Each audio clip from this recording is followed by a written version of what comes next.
गुणवती नावातच गुण दिसतात ना?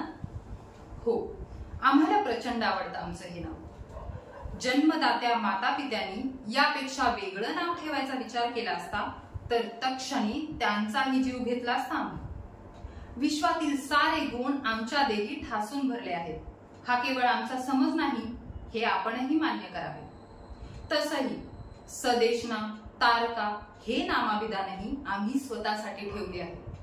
प्रत्येक नावाचा अर्थ एकच, आम्ही एकमेवाद्वितीय आहोत। विश्वजेत्या कार्तवीर्य सहस्त्रार्जुनाची पत्नी आहोत। हे कर्तृत्व सामान्य नाही, पण फक्त त्यांची पत्नी म्हणून आमचा सन्मान नाही, त्यांच्या प्रत्येक पराक्रमामागे दोन अदृश्य हात नेहमीच असतात आणि ते हात आमचे आहेत। आमची महत्वाकांक्षा, आमची जिद्द यातून नवनव्या पराक्रमाच्या गाथा इथे रचल्या जातात। ही आमची ओळख नेहमीच लक्षात ठेवायची।